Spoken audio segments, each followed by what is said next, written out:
El Pacífico Sur es un vasto océano virgen. Sus aguas bullen de vida. Desde arrecifes coralinos tropicales que atraen a la gran diversidad, hasta las aguas más frescas, templadas, que atraen a las grandes cantidades.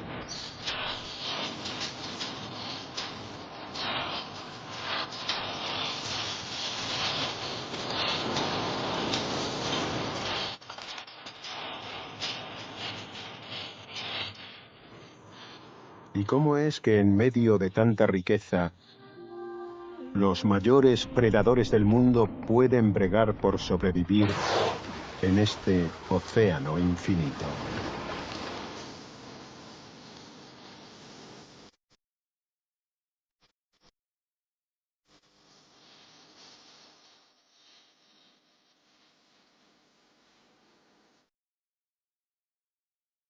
Nada pone en evidencia los retos de sobrevivir en el Pacífico Sur como la verdadera epopeya que inspiró Moby Dick.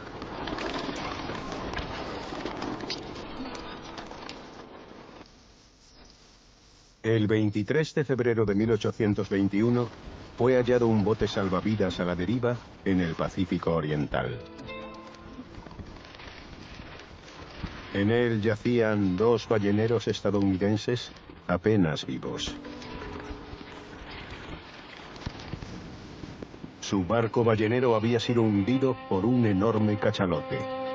Asombrosamente, durante 3 meses, los marineros náufragos habían navegado casi 7.000 kilómetros de la que podría ser la región más solitaria de la Tierra. Para estos marinos, el Pacífico Sur se había convertido en un infierno terrenal. ¿Qué es lo que hace que la supervivencia en este océano sea un gran desafío? De todos los océanos, el Pacífico es con mucho el más grande, ya que se extiende a lo largo de casi 1/3 del globo. Es tan enorme que la corriente del Pacífico Sur tarda varios años en completar un solo ciclo.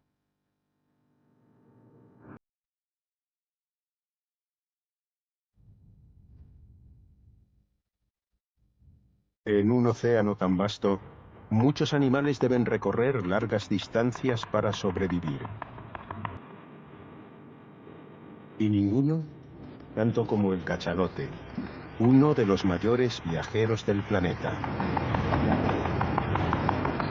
Cada año, millares de cachalotes machos llegan a los trópicos para aparearse, algunos desde tan lejos como el Antártico.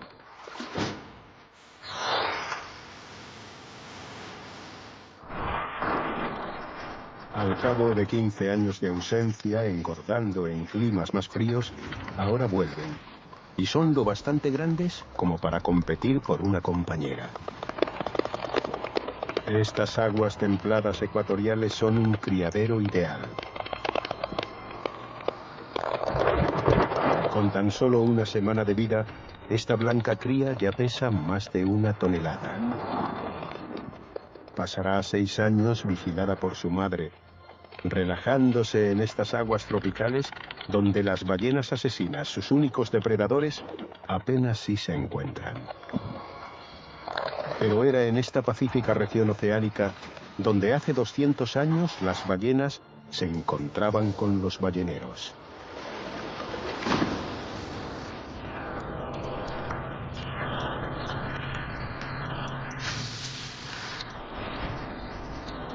En el siglo XIX, el aceite procedente de la gigantesca cabeza de la ballena podía servir para ganar grandes fortunas.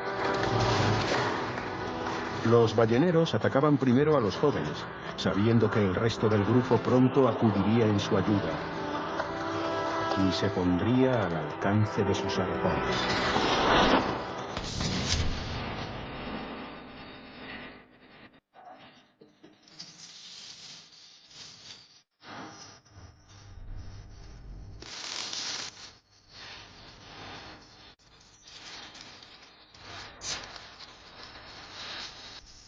Pero, por una vez, las ballenas se desquitaron. Sin previo aviso, un descomunal macho arremetió contra el casco del Essex, de 26 metros.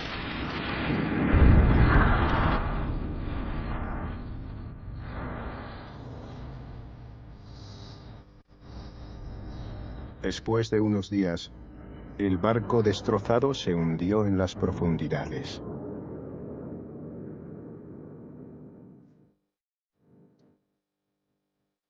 Perdido el navío, los 21 supervivientes se apiñaron en 3 chalupas, que ahora eran sus botes salvavidas. Los hombres salvaron lo que pudieron, pero estaban angustiosamente mal equipados para las desventuras que los aguardaban.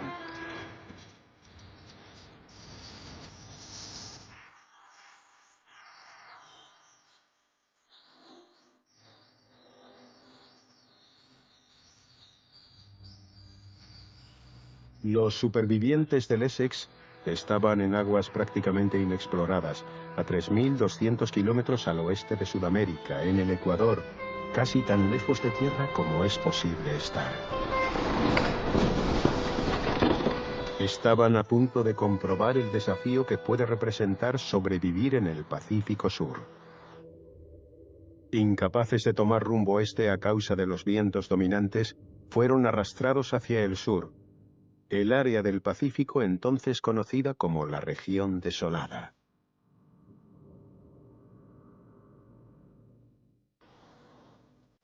Un vasto océano sin cartografiar y sin viento, del tamaño de Australia.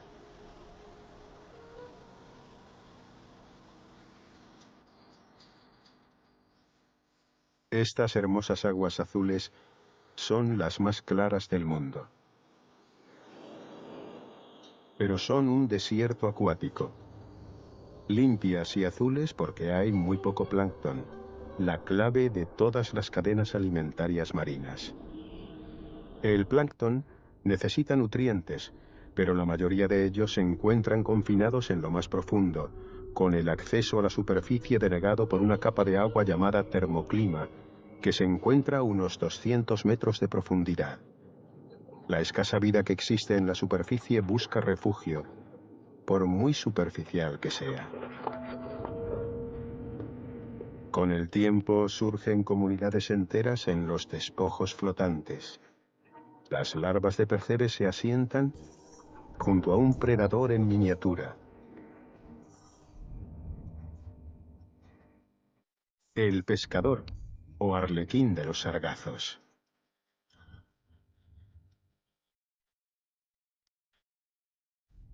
Las diminutas criaturas pueden pasar toda su vida en un trozo de cuerda a la deriva.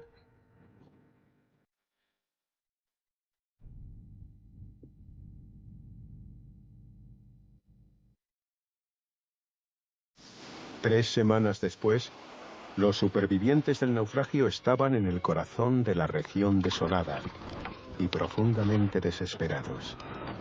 En el diario de a bordo, uno de los náufragos escribió: "La violencia de la sed delirante no tiene parangón en el catálogo de las calamidades humanas". Ya casi se habían quedado sin raciones, y pese a ser expertos marineros, no lograron pescar un solo pez. Pero hay bolsas de riqueza en el Pacífico Sur. Una de ellas bien conocida por los tripulantes del Essex, y habría estado a su alcance de no ser por los vientos dominantes.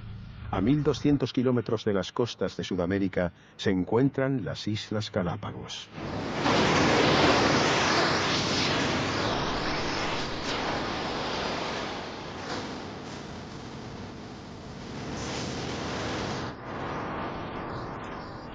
A diferencia del mar abierto, los mares que circundan este centenar de islas están llenos de vida. Hay muchas criaturas que no te esperarías hallar en mares tropicales, como estos leones marinos de las Galápagos.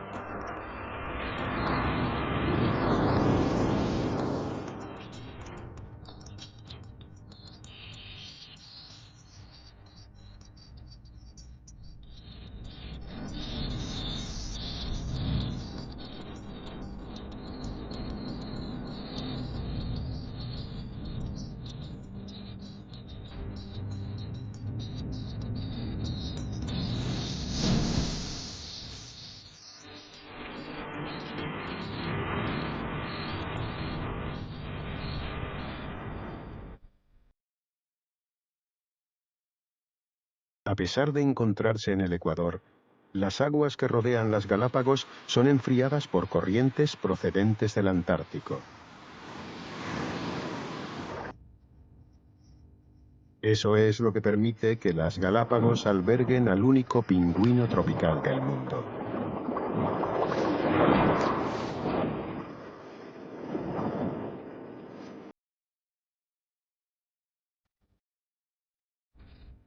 Aquí también viven peces tropicales.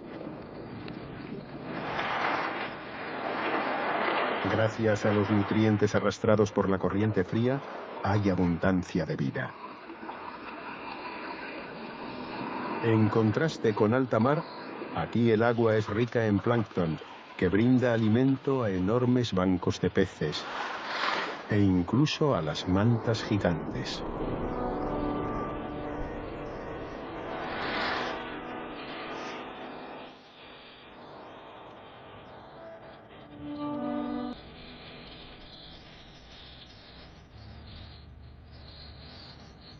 Un león marino precisa más de 6 kilos de pescado diarios. Con bancos de este tamaño, no debería haber muchos problemas. Pero no resulta fácil escoger un individuo entre la multitud.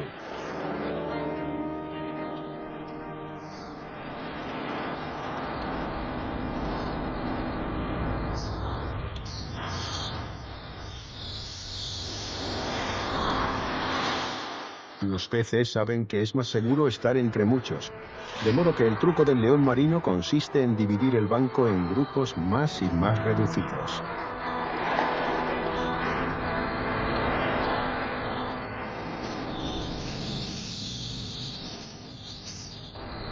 Al fin un pez sale en busca de amparo. Es a lo que aguardaban los leones marinos.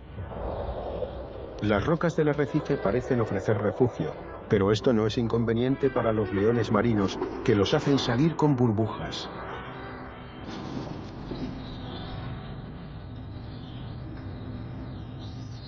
Mientras los leones marinos están distraídos, los peces se reagrupan y la persecución comienza de nuevo.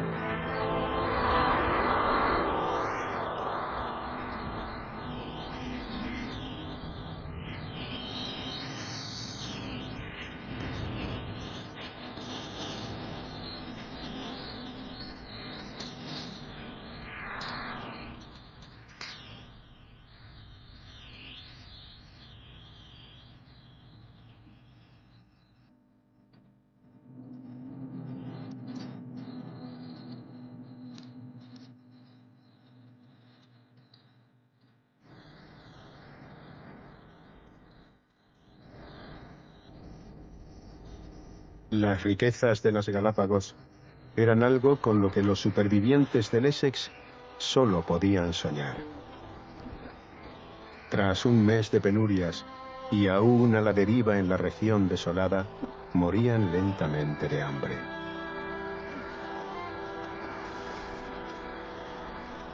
Lo que no sabían los marineros es que el mar infinito oculta un secreto. Al anochecer, grandes áreas de océano, por lo demás vacío, se transforman. Los calamares emergen de las profundidades para alimentarse cerca de la superficie. Lo sorprendente es que en el océano hay más calamares que peces. Y participan en la mayor migración de animales de la Tierra. Todas las noches, una plétora de criaturas surge de las profundidades para alimentarse de las pequeñas cantidades de plancton de la superficie. Se cuentan entre las formas de vida más singulares del planeta.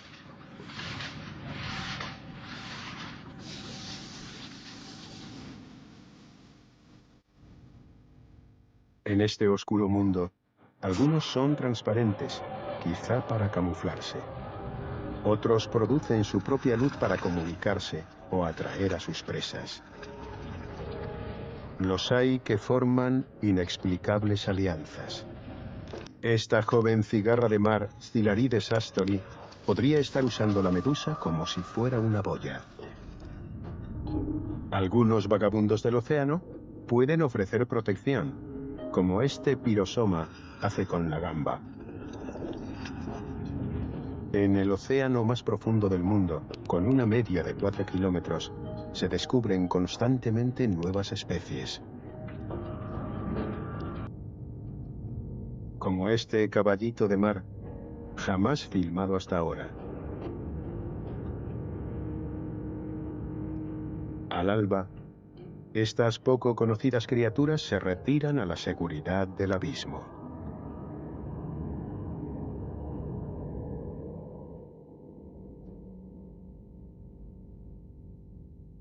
Pero hay depredadores que pueden perseguirla.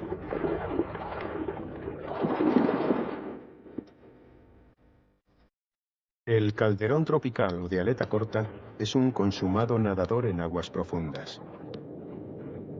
Abandonando las capas superiores sin vida, puede sumergirse hasta 1 kilómetro y usar su sonar para localizar los grandes bancos de calamares.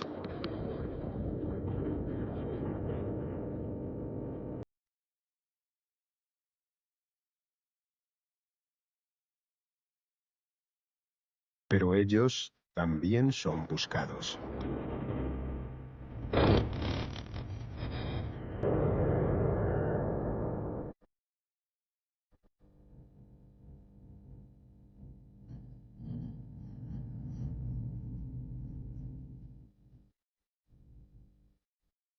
El tiburón oceánico mide 3 metros de largo y se siente como en casa en mar abierto. Quizá no sean capaces de profundizar lo suficiente como para capturar calamares por sí mismos, pero eso no les impide quedarse por aquí para aprovechar las sobras. O quizá anden tras la pequeña ballena.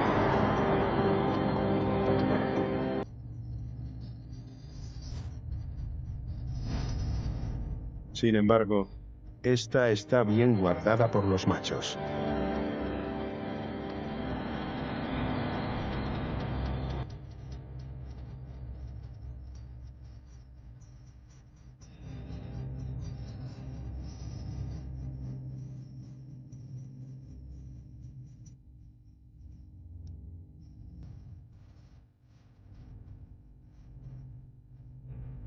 Pero en el mar infinito, donde las posibilidades de encontrar una comida son tan bajas, vale la pena intentar aprovechar hasta la más mínima ocasión. Quizá por eso se cree que el tiburón oceánico es el responsable de más ataques a náufragos que cualquier otro tiburón del Pacífico. Los supervivientes del Essex estaban a merced de los tiburones. Como escribió un marinero, nuestros mayores esfuerzos, que al principio se dedicaban a matarlo para comérnoslo, al final se transformaron en defensa propia. Ahora más que nunca, necesitaban la salvación de la tierra.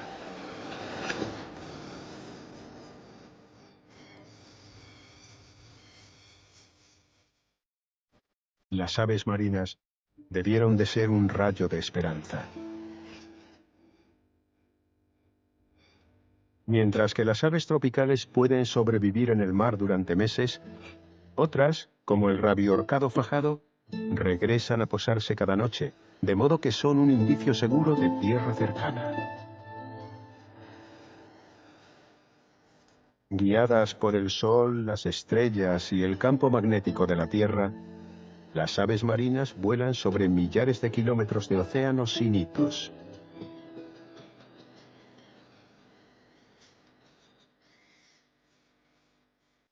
Todas deben regresar a tierra para criar, a menudo en pequeños islotes arenosos, lo que hace aún más impresionantes sus dotes para la navegación.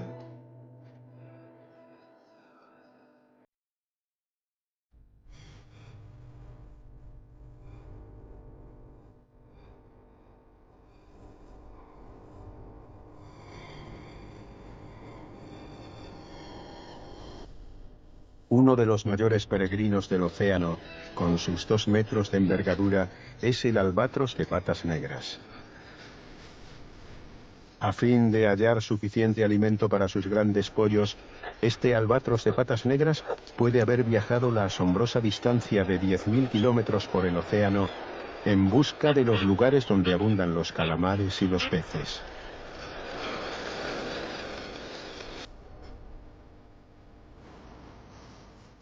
Los albatros anidan en unas pequeñas islas hawaianas, los bajos de la fragata francesa.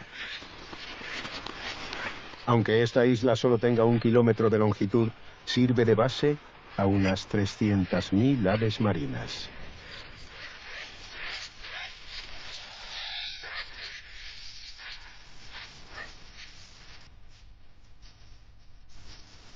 Dado lo que cuesta encontrar comida en alta mar, los pollos recién nacidos de los charranes sombríos son presas fáciles para el rabiorcado fajado de mayor tamaño.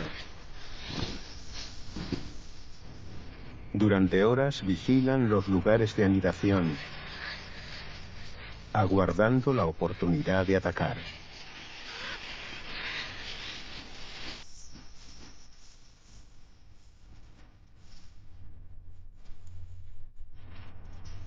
Una madre trata desesperadamente de proteger a su pollo indefenso.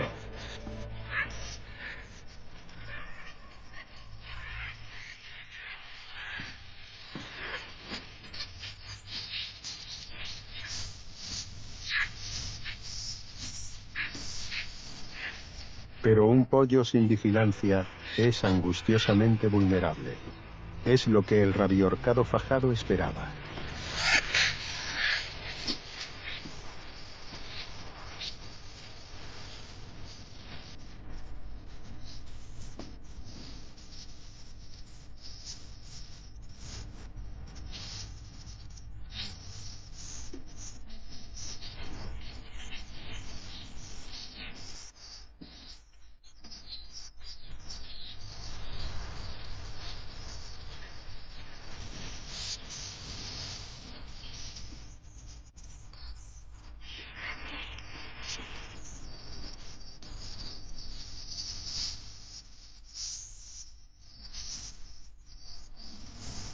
No es de extrañar que la tripulación del Essex las llamase aves buque de guerra.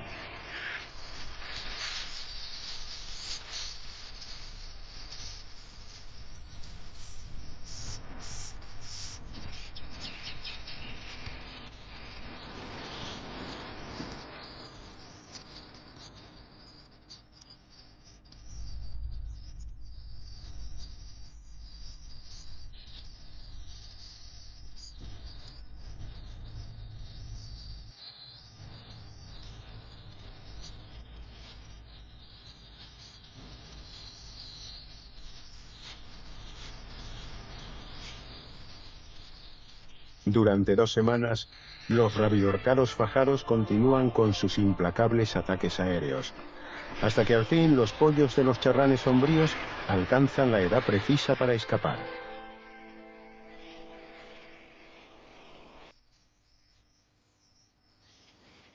Las islas tropicales, obviamente, son un imán para la vida. Pero la cosa está igualmente animada bajo el agua.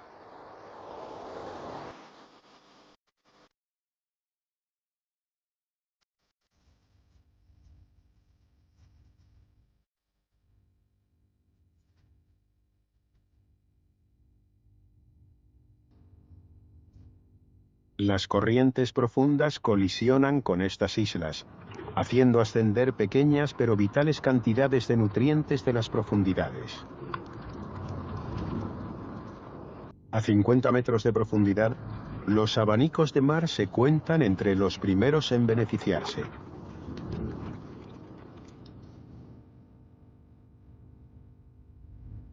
Más cerca de la superficie, los corales reciben la luz del sol precisa para crecer. Y gracias al más mínimo aporte de nutrientes, un desierto yermo puede convertirse en un oasis submarino que alberga más variedad de vida que cualquier otro hábitat oceánico.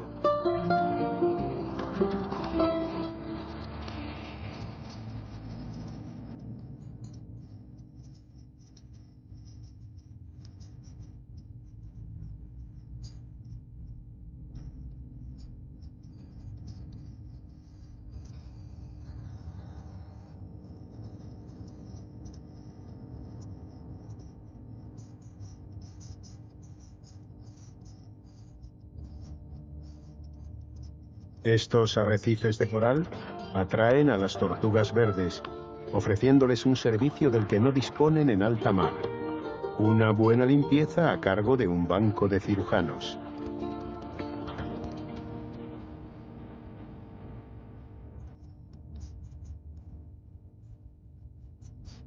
Este repaso no tiene fines cosméticos. Aparte de eliminar parásitos, la limpieza detiene la acumulación de algas, de modo que la tortuga puede nadar libremente. Pero también tiene que ser agradable.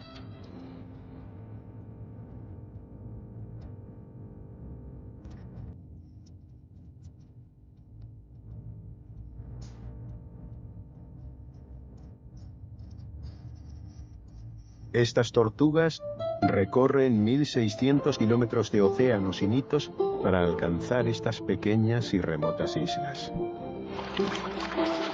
Tal vez se sirvan de su acentuado olfato para detectar los indicios de tierra en las corrientes oceánicas, o quizá, como las aves marinas, cuenten con una brújula magnética interna. Pero lo hagan como lo hagan, cuando están listas para anidar, las hembras regresan a la mismísima playa donde nacieron. Justo cuando llegan, otros están preparándose para irse.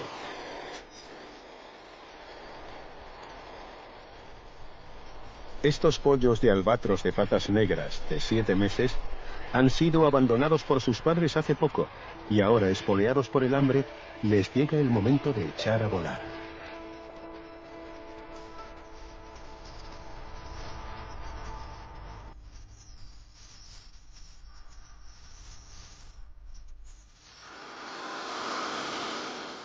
Desgraciadamente, dado que aquí el espacio es un bien escaso, hay poco sitio para maniobrar y deben realizar su primer vuelo sobre el agua.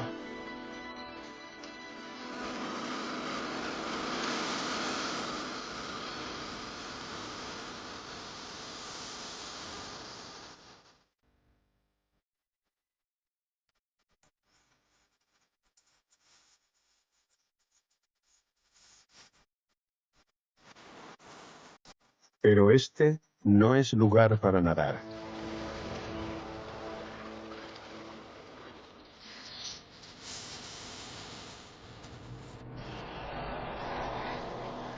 Tiburones tigre. Una docena de tiburones de más de 3 metros ha atravesado centenares de kilómetros de alta mar para asistir a este festín anual.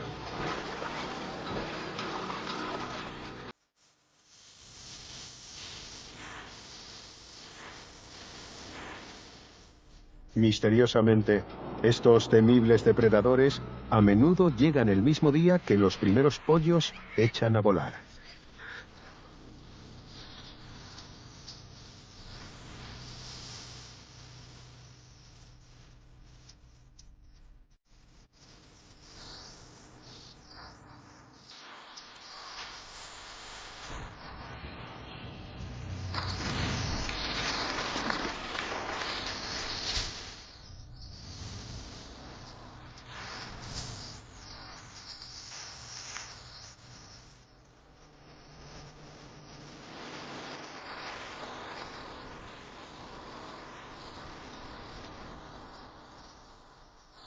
Nada podía preparar a estos pollos para este encuentro.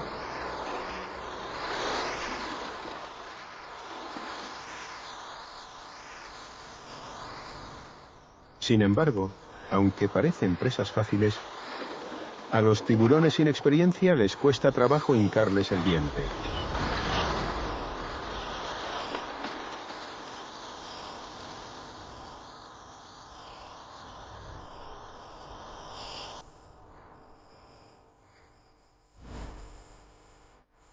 En un océano donde la comida es tan difícil de encontrar, los escualos no pueden permitirse seguir fallando. Deben perfeccionar su técnica rápidamente.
Para estos pollos de albatros de patas negras, resistir los embates de los tiburones puede parecer una misión imposible, pero la gran mayoría logra emprender una vida en alta mar.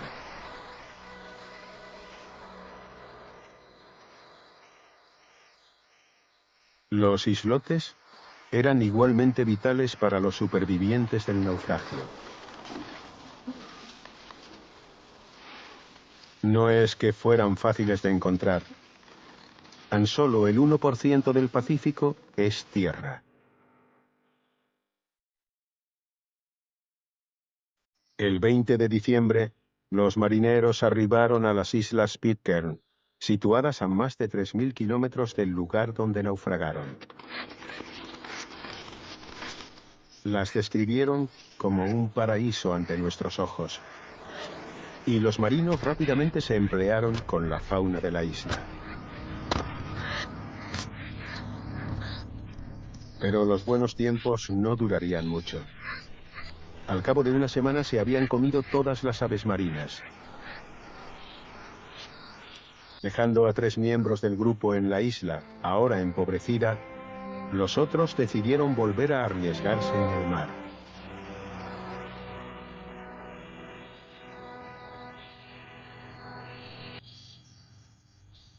Podrían haber aprovechado los vientos dominantes que soplaban hacia las islas de la sociedad, pero los aterrorizaban los caníbales. En lugar de eso se dirigieron al este, hacia las distantes costas de Sudamérica, a 4.000 kilómetros de distancia. Y así volvieron a la temible región desolada.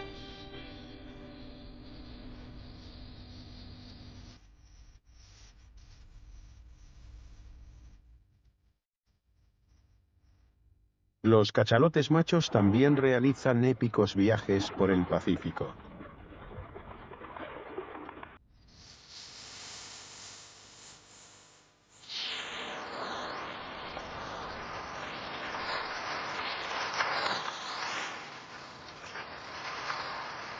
Para alcanzar un tamaño tan ciclópeo, los machos jóvenes abandonan los grupos familiares en los trópicos y salen en pos de zonas más ricas.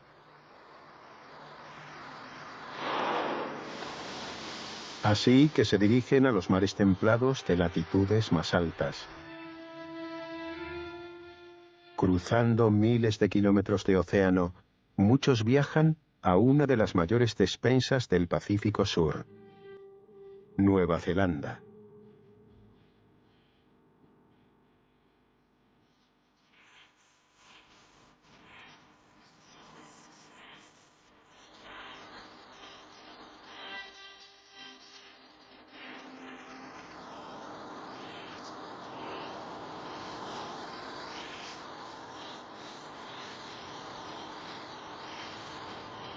Sus 2 islas principales se extienden a lo largo de casi 1.600 kilómetros, y viajando al sur, sus aguas costeras se tornan progresivamente más frías y azotadas por los elementos. A 40 grados de latitud sur, fuertes vientos de poniente conocidos como los rugientes 40 castigan la costa.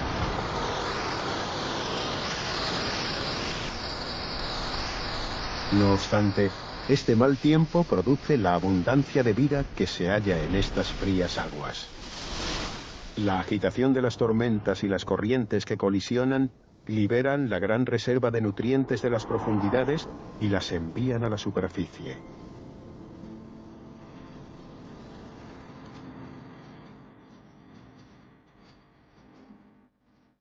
En estos mares templados, los corales son sustituidos por bosques de algas.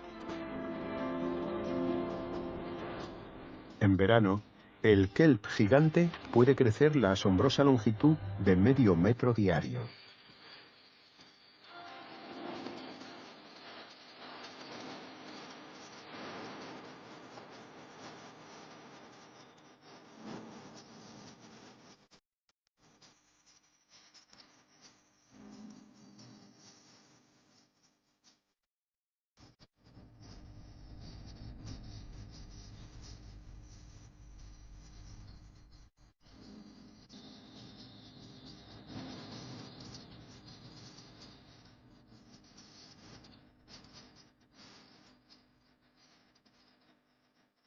Puede que estas aguas no sustenten la variedad hallada en los arrecifes coralinos, pero albergan un número mucho mayor de animales.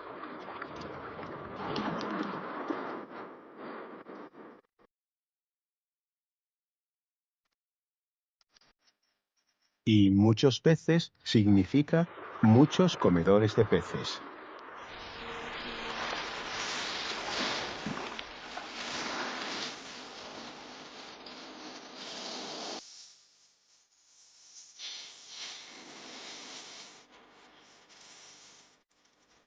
Los delfines oscuros o de Fitzroy, de la costa de Kaikoura, en la isla del sur de Nueva Zelanda, están tan bien alimentados que pueden formar superbancos de 1 millar de ejemplares.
Tras su odisea desde los trópicos, los jóvenes cachalotes machos por fin han llegado.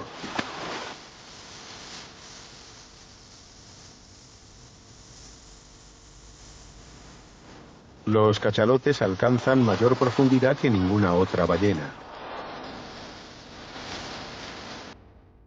Los atrae aquí la fabulosa riqueza de criaturas submarinas, incluso el calamar gigante que acecha en las profundidades de un vasto cañón subacuático.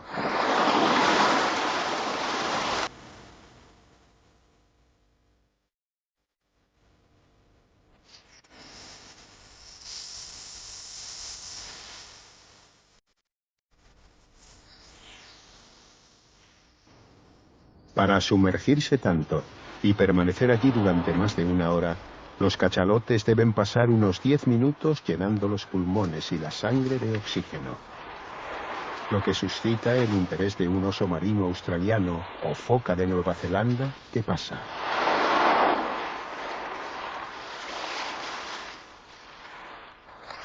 Ahora, estos jóvenes machos se pasarán unos 15 años creciendo en estos mares, ricos en nutrientes.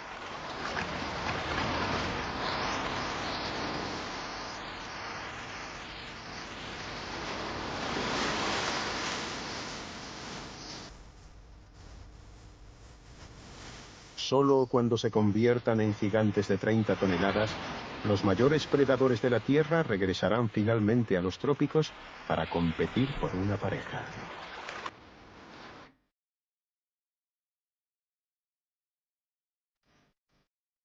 Hace 200 años, al otro lado del Pacífico Sur, la travesía de nuestros balleneros llegaba a su fin.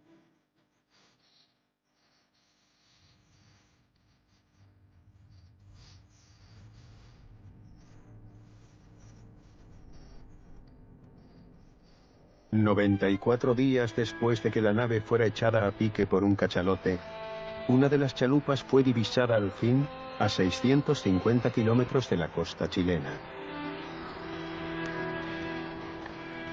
Tan solo quedaban el capitán Pollard y Ramsden royendo los huesos de sus compañeros muertos.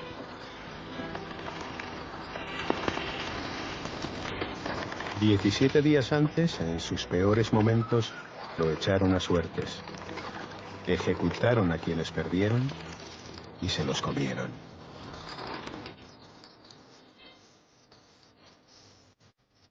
De los 3 botes que iban a la aventura, en 2 se recurrió al canibalismo. El otro no volvió a ser visto.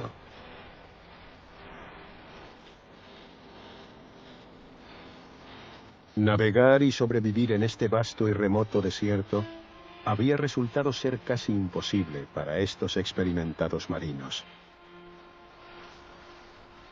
Y a veces, hasta los más consumados viajeros oceánicos precisan ayuda.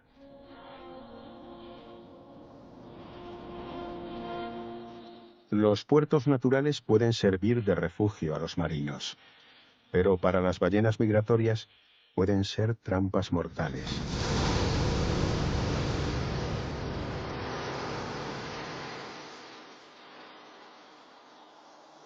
Un grupo de 12 cachalotes machos ha quedado fatalmente varado. ¿Ha ocurrido porque una ballena ha cometido un error de orientación? Nadie lo sabe. Pero puesto que los lazos sociales son tan fuertes, las otras ballenas no pueden evitar seguirla.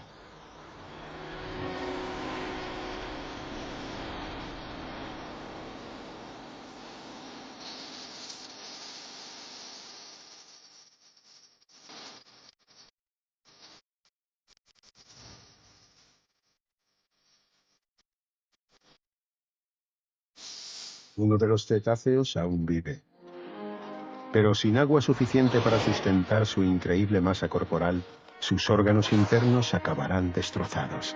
Si se queda así, morirá al cabo de unos días.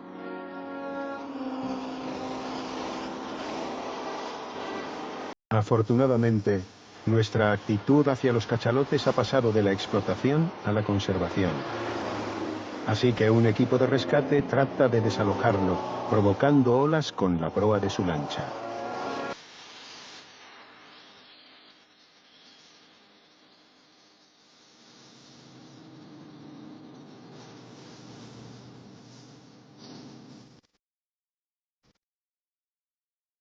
Pero sigue encallada. En su piel quemada por el sol, enseguida se forman ampollas.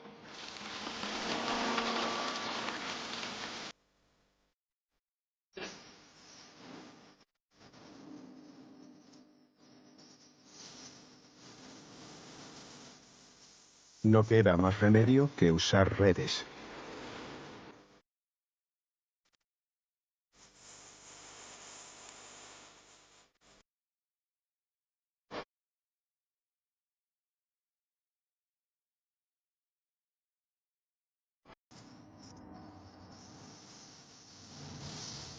Al fin es libre.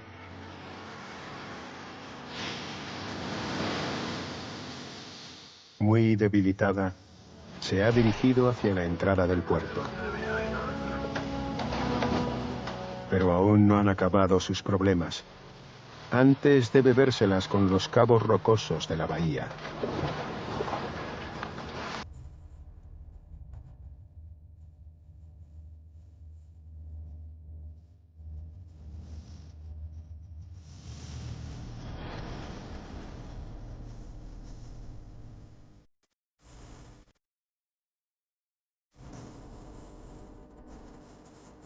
Su sensible piel, nada apta para tocar rocas, está gravemente lacerada.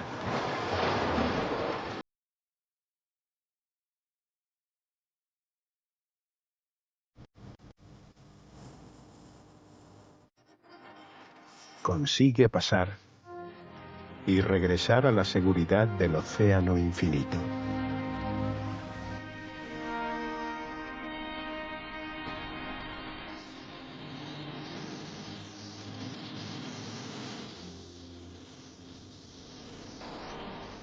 La historia del cachalote compendia las dificultades de sobrevivir en este mundo de extremos.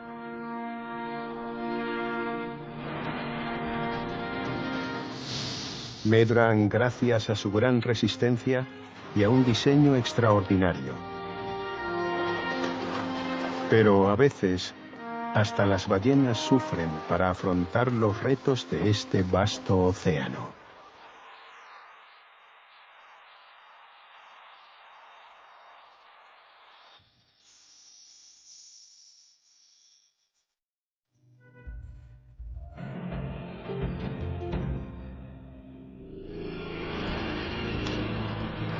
Tiger sharks.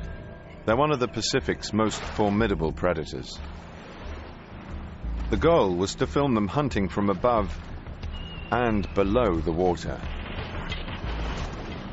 This proved to be the team's greatest filming challenge.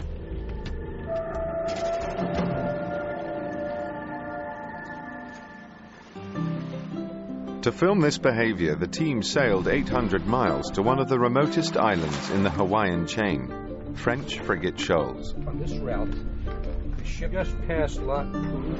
The timing was critical. For just 2 weeks a year, a dozen tiger sharks gather round this tiny island, ready for the albatross chick's maiden flights.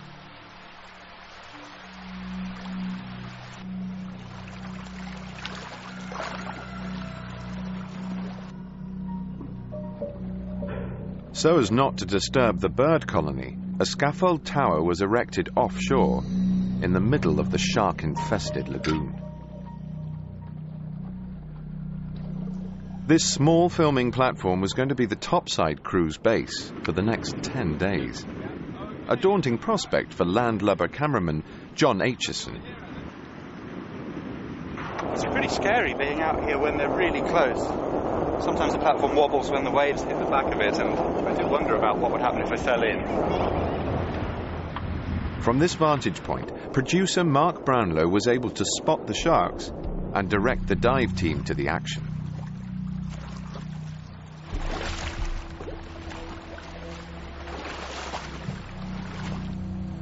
Although experienced, cameraman Richard Woolacombe was understandably anxious. I have never dived with tiger sharks, and am incredibly excited on the one hand to see tiger sharks, but also somewhat reticent knowing they have such a dangerous reputation. So shark expert and photographer Doug Perrine was hired to watch his back.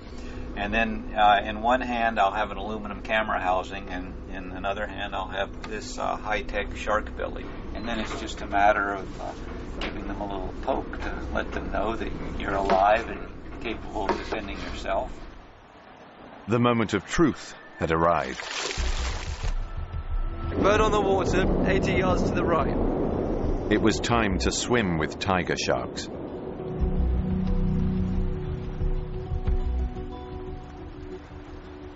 Pulling the boat up at a respectful distance from the bird, the divers' final approach was from underwater. To stop any surprise attacks from a shark beneath them, they hugged the seabed.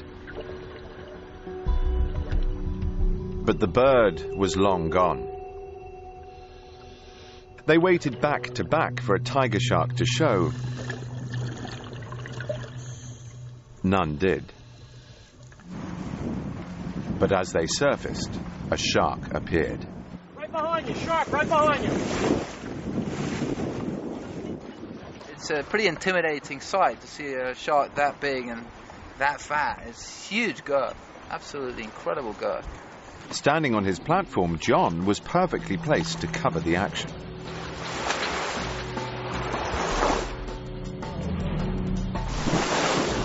But would Richard be quick enough to get to the birds before the sharks? Oh, whoa! Whoa! Just a fraction earlier, and we might have got the shark. But this one's moving out towards it now. The bird didn't fly off. He got eaten. You're joking! With their highly tuned senses, the sharks were onto the chicks in seconds. Oh, man, we got so close. While the dive team lagged behind, John's success continued. Oh, no, it's got away. The shark came up and it's got away. It's flying off. That was a lucky albatross. Each day by mid-morning, the activity levels dropped. The birds stopped flying and there was no sign of the sharks. In the downtime, the topside crew got the chance to get better acquainted with some new friends.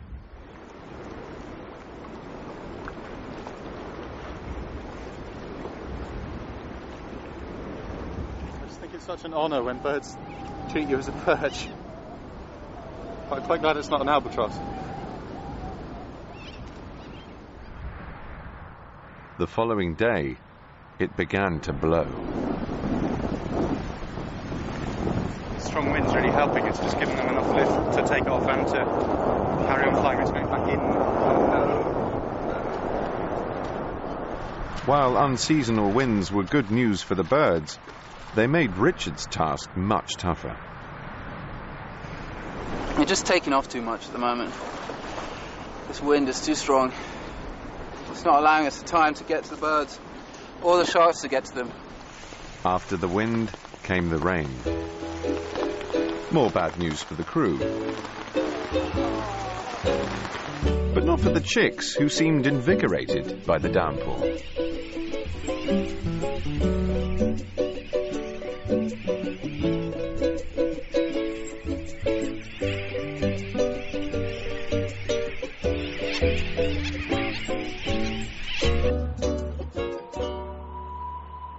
The weather cleared up, but there was a new problem.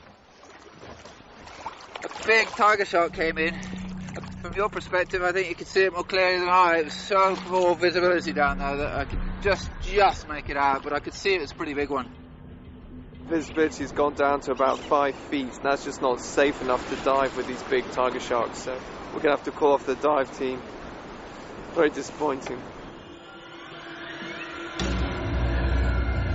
The poor underwater visibility didn't seem to stop the sharks from finding their prey, giving John some concerns. I've got very mixed feelings about this because I don't really want to see the albatrosses eaten, but that's what I'm here to film. I can't help wishing that the albatrosses will get away each time. I sort of cheer inside when they do. There's a shark right in the shallow. John continued to film the action. But it was another 3 days before the visibility cleared sufficiently to make diving safe again.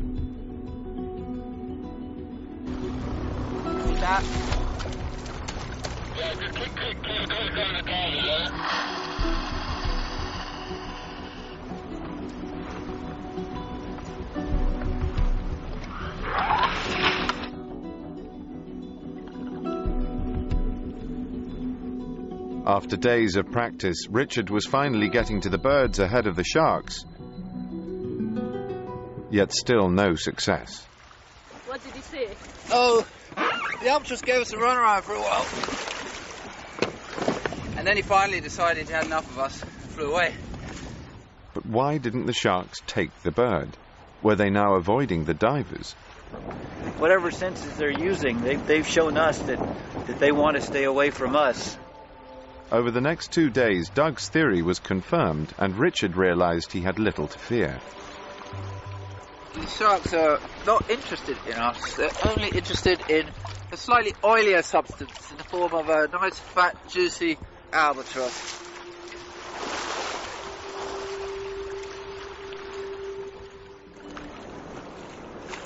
Got a very positive feeling about today. The conditions are improving. Lots of sharks around. Come to close to the boat. I think they're inviting us in. But filming a successful strike from underwater required a different strategy. No longer worried about being hit from below, Richard and Doug opted for the quieter approach of snorkeling at the surface. Only going under at the final moment.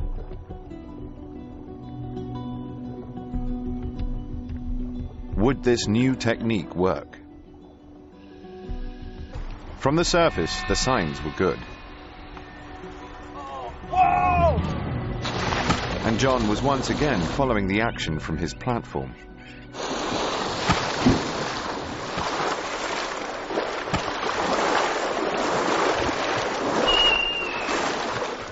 So how did it go for Richard?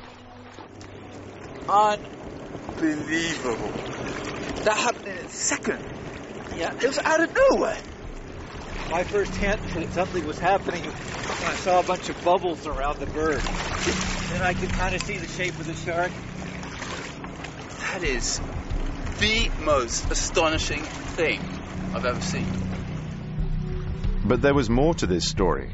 You know, you've got this incredible predator who's lurking around you. You know he's out there or she's out there. You know this animal is circling you. You can't see it, it can see you.